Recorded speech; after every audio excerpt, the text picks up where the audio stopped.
আসসালামু আলাইকুম ওয়া রাহমাতুল্লাহি ওয়া বারাকাতুহু। মারকাজুল কারীম ইন্টারন্যাশনাল মাদ্রাসা কর্তৃক আয়োজিত আজকের এই প্রতিযোগিতা অনুষ্ঠানে উপস্থিত সম্মানিত সভাপতি সাহেব ও আমার সম্মানিত উস্তাদবৃন্দ এবং আমার সামনে উপস্থিত ছাত্র ভাইয়েরা, আমরা প্রথমে মহান আল্লাহ তাআলার দরবারে শুকরিয়া আদায় করি, যিনি আমাদেরকে এই বর্তমান ফিতনা ফাসাদের জামানায় দুনিয়ার বিভিন্ন অশ্লীল কাজকর্ম থেকে বিরত রেখে একটি দ্বীন মজলিসে আসার এবং বসার তৌফিক দান করেছেন। তাই সকলের জন্য বলি আলহামদুলিল্লাহ। আজকে আমি আপনাদের সামনে সংক্ষেপে ইসলামের পরিচয় বর্ণনা করব।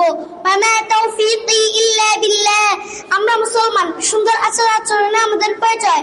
পাক পবিত্রতা আমাদের ইমানের অঙ্গ। কাপড় চোপড়, জামা পায়জামা, টুপি পাগড়ি, মোজা রুমাল, জুতো সহ সবকিছু পরিষ্কার রাখতে হবে।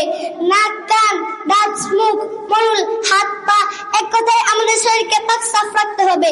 বাড়ি ঘর উঠান আঙিনা রাস্তাঘাট যেখানে আমরা থাকি, যেখানে চলাফেরা করি, সবকিছু যাতে পরিষ্কার থাকে সেদিকে লক্ষ্য রাখতে হবে। ছেলেদের চুল সামনে পিছনে সমান রাখতে হয়, তারা হয় বাবরি না হয় পুরপুরি মিনিয়ে ফেলবে। মেয়েদের চুল দেখে দিতে হয়। ছেলেমেয়ে সকলেই চুলের যত্ন নিবে। এলোমেলো বা উস্কো খুস্কো অবস্থায় চুল রাখা যাবে না, পরিপাটি করে রাখবে। প্রয়োজন মতো তেল ব্যবহার করবে। মেয়েদের সারা শরীর ঢেকে রাখতে হয়। মেয়েরা ঠোঁট পালিশ নখ পালিশ বা অন্য কোনো রং দেখে লাগাবে না। কপালে কোনো ফোঁটা বা টিপ ব্যবহার করবে না। ছেলেরা সুন্নতি লেবাস পরবে। বাইরে যেতে হলে মেয়েরা বোরকা পরে যাবে। ছেলেরা টাকনুর নিচে পায়জামা বা লুঙ্গি পরবে না। মেয়েরা সারা দেহে ঢেকে রাখবে।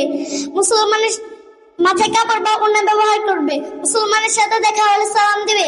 সালাম দেওয়ার সময় হাত তুলবে না এবং মাথা নিচু করবে না। কেউ সালাম দিলে নম্রভাবে তার জবাব দিবে। মুসলিম অমুসলিম সবাই এক আল্লাহর বান্দা। মানুষ হিসেবে সবাই সমান। কাজে কেউ কারো মনে কষ্ট দিবে না, কারো পাওনা ফাঁকি দিবে না। সবাই সবার মঙ্গল কামনা করবে। পিতামাতা ও মুরব্বীদের ভক্তি করবে, তাদের সম্মান করবে, তাদের সঙ্গে আদবের সহিত ব্যবহার করবে।